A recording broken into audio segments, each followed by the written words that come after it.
Semua berawal dari sini. Yatim Mandiri adalah yayasan yang berkhidmat mengangkat harkat sosial kemanusiaan yatim duafa.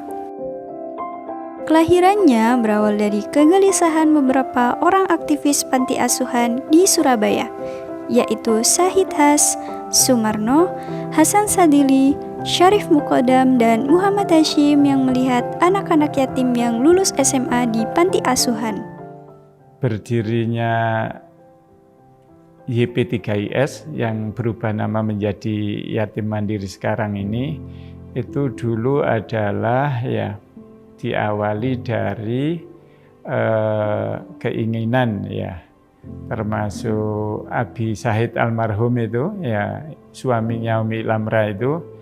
Nah, itu pingin bagaimana anak-anak yatim itu yang ada di panti asuhan, karena waktu itu beliau adalah mengasuh panti asuhan, bisa dibantu khususnya di pendidikannya. Karena anak-anak di panti itu sebenarnya kan tidak hanya butuh makan, minum, pakaian, tetapi kan juga butuh pendidikan, bagaimana sekolahnya itu bisa memperoleh sekolah yang baik, kemudian kalau belajar di rumah itu ada yang nemani, kalau nggak bisa ngerjakan PR ada yang bantu, kemudian ngajinya juga harus bagus masa misalnya anak di panti asuhan Islam kok ngajinya nggak bagus, nanti kalau pulang gimana gitu.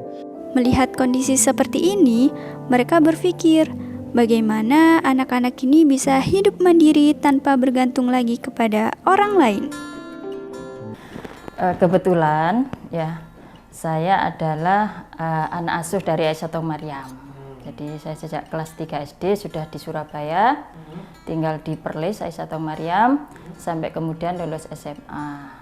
Saya aktif menjadi santri di Aisyah Maryam itu tahun 81. Saya ke Surabaya itu tahun 81. Di Aisyah Maryam itu kan ada peraturan yang memang setelah SMA harus mandiri, tidak boleh di dalam. Jadi apapun kondisinya kita harus keluar dari asrama yatim Aisyah Maryam. Makanya itu ditakdirkan hidup saya itu jauh dari keluarga. Jadi seperti itu. Ternyata itu ibrohnya pelajarannya saya bisa melanjutkan sekolah.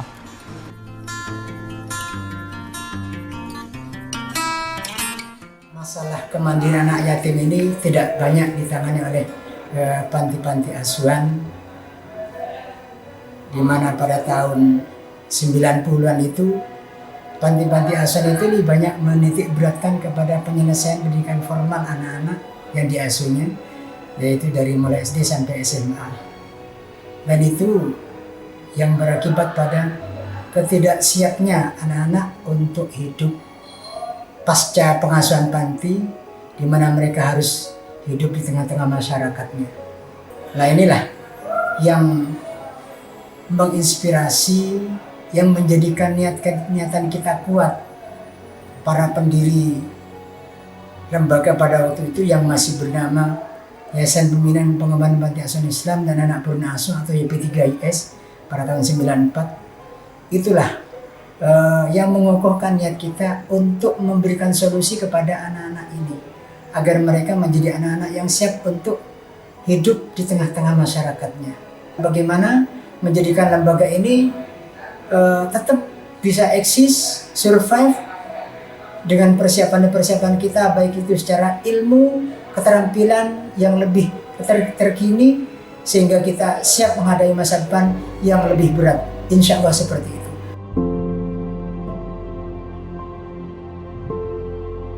Kemudian, mereka merancang sebuah yayasan yang bergerak dalam bidang pendidikan anak yatim purna asuh dari panti asuhan, dengan program mengikut sertakan anak-anak yatim kursus keterampilan pada tanggal 31 Maret 1994. Aktif menjadi santri di Aisyatun Maryam itu tahun 81. Saya ke Surabaya itu tahun 81. Masuk Surabaya tahun 81. Ya.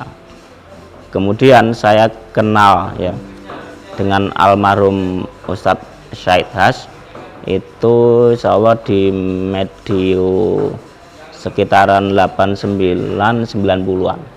Itu saya kenal dengan almarhum beliau Ustadz Syahid Has yang menjadi pengasuh berikutnya di Aisyatun Maryam.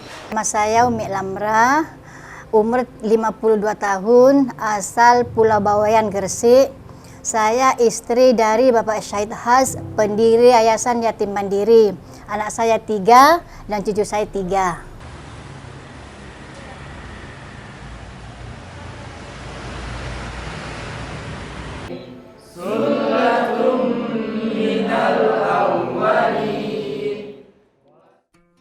Ada kebiasaan-kebiasaan Nabi Syahid yang hingga kini itu masih dilaksanakan oleh teman-teman itu, yaitu setiap sebelum memulai kerja harus ngaji dulu, tadarus lah sekarang itu ya. Dulu itu guyub banget ya, jadi kerja itu kayaknya ini kerjaanmu, ini kerjaanku nggak ada, gitu ya. Bahkan kita kunjungan program itu ya semuanya ikut. Harus semua ikut? Nggak harus, tapi kayaknya kepengen ikut aja gitu. Semua ikut, bahkan bagian keuangan juga ikut, ya nggak harus bagian program saat itu.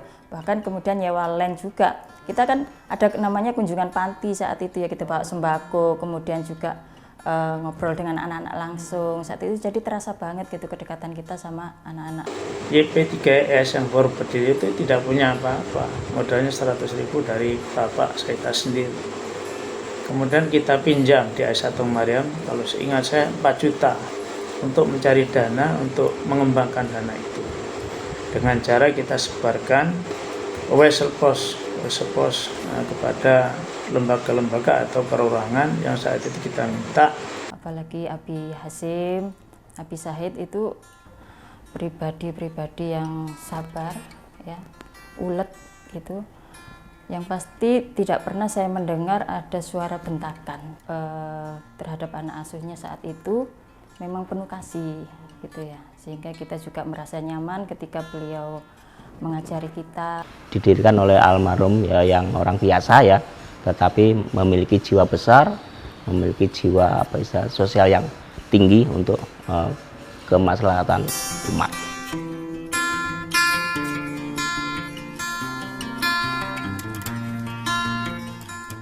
Nah kadang Habib Syahid itu bekerja itu sampai larut malam, terus sampai jam 12, jam 1 gitu masuk kamar, selalu begitu. Akhirnya Umi tanya gitu, Bi kenapa kok selalu pulang ke kamar itu malam dan juga bekerja malam-malam, nanti sakit, jaga kesehatan, kan gitu. Loh Mi, ini saya punya proyek besar, katanya gitu. Nanti menghasilkan Mi, nanti menghasilkan, menurut saya kok nanti Bi menghasilkan, saya sekarang juga kepingin hasilnya Bi, itu katanya. Bi sabar Mi, gitu. Ternyata proyek besar itu YP3IS Yatim Mandiri sekarang dan Pusdiklat dan MEC sekarang. Semoga Allah semoga Abi tradisinya ya Allah dengan Pak Hasim, Pak Hasan, Zakaria ya Allah, ampunilah dosa-dosa yatim masa amal ibadahnya ya Allah, amin. Saat itu ini waktu beliau sedang sakit berat, beliau berpesan sama saya, dan kamu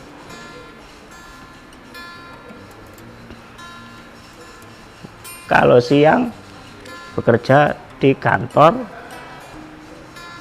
tapi kalau malam kamu bisa buka pijat. Itu yang beliau sampaikan ke saya. Tapi saya belum bisa untuk menuruti kata almarhum Pak Syahid. Itu yang beliau sampaikan ke saya. Dalam perjalanannya, YP3IS semakin berkembang dengan baik, berkat dukungan dana dari masyarakat dan semakin profesional untuk memandirikan anak yatim melalui program-programnya.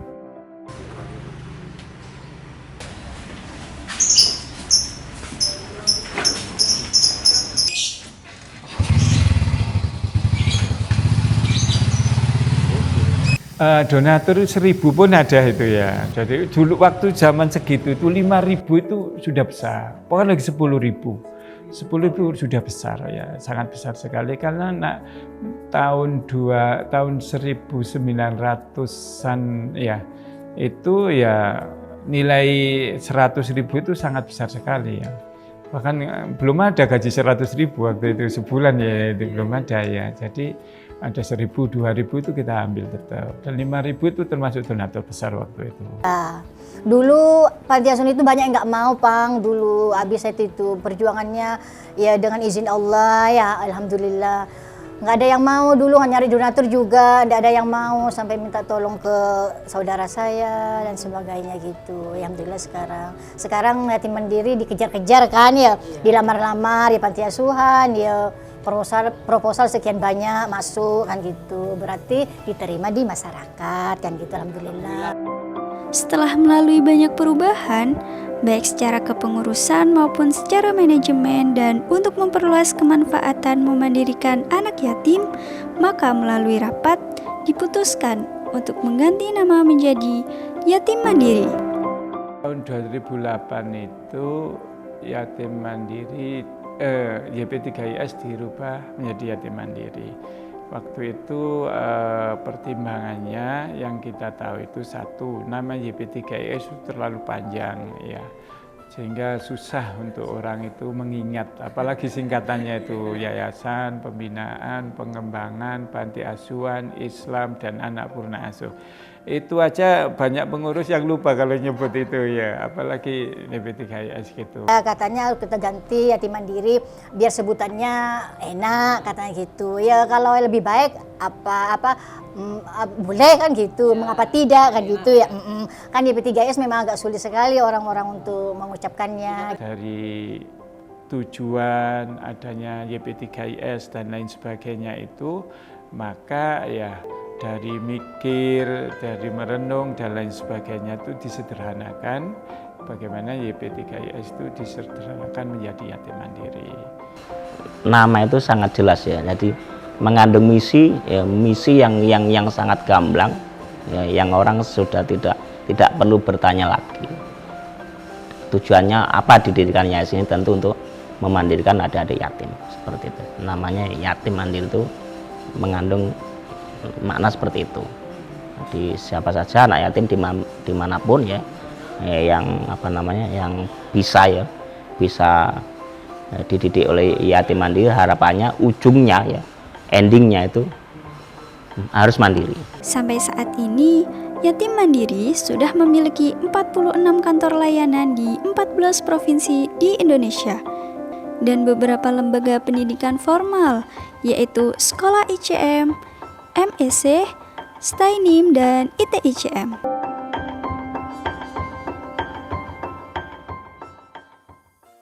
Perkenalkan, nama saya Ahmad Syauki Ilaik, saya dari Mojokerto. Saya lahir pada tanggal 22 bulan September tahun 2003. Nama saya Dafai Nur Rahman. Saya lahir di Blitar, Kota Blitar, tanggal 13 September 2003. Perkenalkan, nama saya Sucipto, saya lahir di Pasuruan tanggal 18 Juli 2003. Motivasi saya dari ustadz saya ini Iskariman Ma'al Quran, itu mulia bersama Al-Quran. Dulu pertama saya tanya cita-cita ke ibu saya waktu mau wisuda TK itu, cita-citanya saya itu apa, Bu? Jadi dokter aja le. Ya mungkin dari situ bisa saya anggap itu doanya ibu saya. Awalnya itu kelas 8, jadi cabang Pasuruan Yatim Mandiri Pasuruan itu ke sekolah untuk kayak donasi gitu, kayak bagi-bagi ke anak-anak yatim di sekolah. Terus di kelas 9-nya baru tuh sama wali kelas aku sama guru juga itu kayak ngasih saran, Cip, kayaknya kamu ke Yatim Mandiri deh, ke ICM. Terus kita tuh kunjungan ke sini Mbak, buat lihat-lihat lingkungan ICM tuh gimana. Terus pas dateng ke ICM sama orang tua, terus kayaknya tertarik deh, akhirnya mau deh ke sini. Dukungan dari ustadz itu ya semangat terus untuk mencapai 30 juz. Karena rugi kalau seumur hidup tidak menghafal Quran. Meskipun 1 juz, 2 juz itu pun mungkin atau hafal lah. Mbak, jadi kayak ada temanku ini, dia tuh gak mau ke kayak PTN atau ke perguruan tinggi yang lain, tapi dia tuh fokusnya ke tentara Kak. Tapi terus sama si sekolah ini dia datengin kayak coach dari luar, namanya Pak Tri namanya, kayak tentara gitu. Jadi dia tuh ngajarin dari kelas 10 sampai kelas 12. Jadi kita di training buat apa aja sih tes-tes dari tentara, kayak samapta, tes psikotes, dan itu semua dibimbing. Dan itu sekolah yang datengin. Jadi kita agak terbimbing di situnya. Jadi kedekatan saya dengan ibu saya itu sangat dekat sekali. Jadi doa dan restu orang tua menurut saya itu yang paling utama, terutama ibu, karena sebesar apapun usaha kita kalau nggak ada doa atau restunya ibu itu pasti bertolak belakang juga.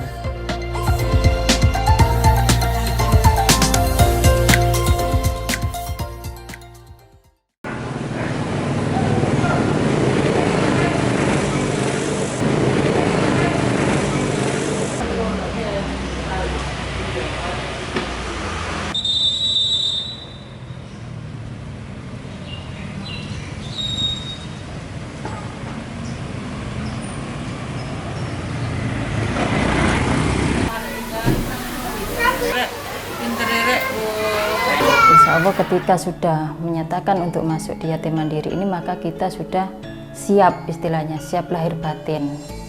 Dalam arti siap bekerja dengan baik, kemudian juga selalu memperbaiki diri kita, menjaga nama lembaga kita itu terutama dimanapun kita berada. Di luar jam kerja pun kita tetap menjaga nama baik lembaga ini gitu ya. Harapan saya ya bagaimana yatim mandiri ini dirawat, dijaga bersama agar manfaat-manfaat dari program yatim mandiri ini terus bisa dirasakan baik dalam skala kecil ya di daerah, di kota, di Indonesia, bahkan mungkin di dunia. Teman-teman yatim mandiri di seluruh Indonesia dan cabang-cabang, Umi ini juga kerja di yatim mandiri, jadi Zisco juga untuk membesarkan yatim mandiri. Umi berharap cabang-cabang di seluruh Indonesia semangat, jangan putus asa untuk membesarkan yatim mandiri meskipun gajinya kecil. Nanti Allah yang menggajinya lebih besar di surga sana. Amin. Kita berkumpul dengan Nabi Muhammad SAW. Kepada teman-teman yang menyaksikan video ini, ya, tetaplah semangat dalam bekerja dan istiqomah dimanapun kalian berada. Jadi tetap semangat ya, gembira, happy ya, itu yang bisa saya sampaikan. Terima kasih. Dengan berbagai program kemandirian yang ada dan value prima, profesional, religius, integritas, melayani, dan amanah, harapannya yatim mandiri semakin berkembang lebih baik dan mampu menebar manfaat lebih luas.